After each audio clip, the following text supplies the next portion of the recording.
Let's begin the broadcast with breaking inputs coming in. Oman has clarified its position on the Strait of Hormuz, with Transport Minister Said Al-Mawali stating that no fees will be charged for passage through the vital waterway.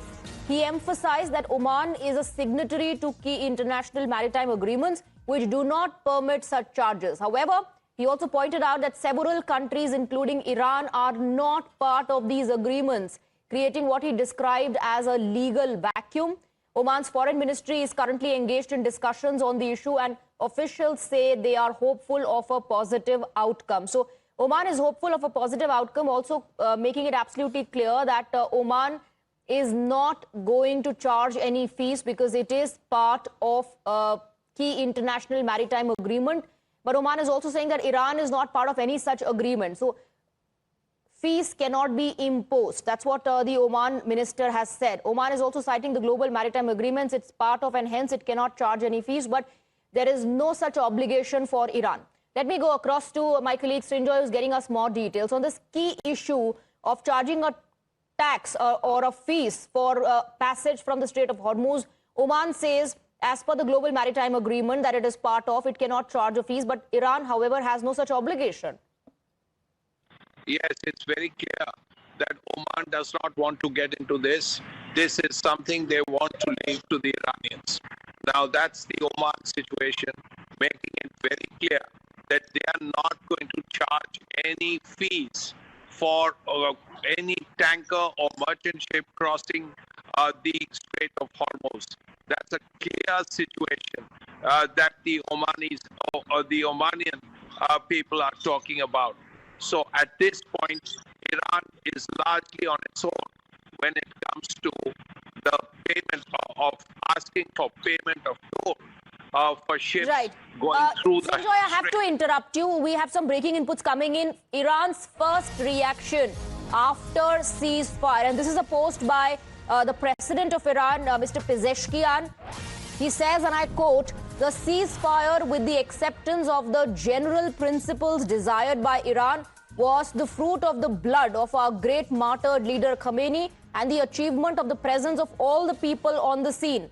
From today onward, we will also remain together, whether in the field of diplomacy, whether in the field of defense, whether on the street scene, and whether in the arena of service provision." So that's the first reaction that has come in from Iran. The president of Iran, Mr. Masoud Pezeshkian, has put out this post where he's talking about unity. He says we will remain together from today onward. And then he brings into account everything. He brings into account the field of diplomacy, the field of defense. He says whether it's on the streets or whether it's in the arena of service provision, we will remain together. We stand united. And of course, giving the credit to Mr. Khomeini, he starts his post with that when he says the ceasefire, with the acceptance of the general principles desired by Iran, was the fruit of the blood of a great martyred leader, Khomeini, and the achievement of the presence of all the people on the scene. So he's giving the credit of what has been achieved today because of the martyrdom of Ali Khomeini, the supreme leader of Iran, who was killed in the strikes.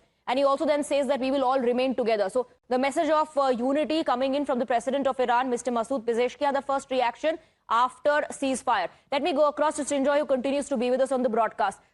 Key takeaways as far as his first reaction coming in from Mr. Pezeshkian. He mentions the martyrdom of Ali Khomeini. He says from today onward, we'll be together, whether it's diplomacy, whether it's the field of defense or on the streets.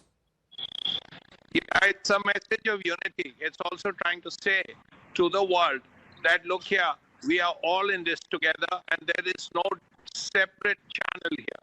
That it's not like the president and the government is thinking on one line, and the Revolutionary Guards have a completely different point of view.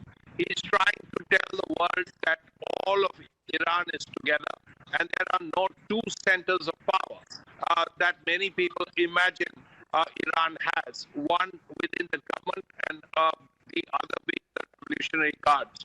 This is his way of saying that Iran stands together.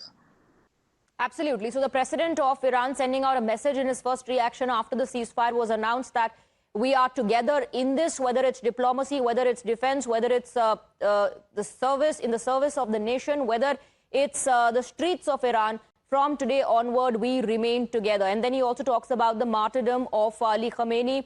He said that the ceasefire has happened on our terms. So that's another message that the president of Iran is sending out through that post. First reaction after ceasefire, there's a mention of Ali Khomeini's martyrdom. This is the first reaction in which he says ceasefire has happened on our terms. Most importantly, Srinjoy, the entire world, in fact, is talking about this, highlighting how Donald Trump had said earlier that, complete surrender.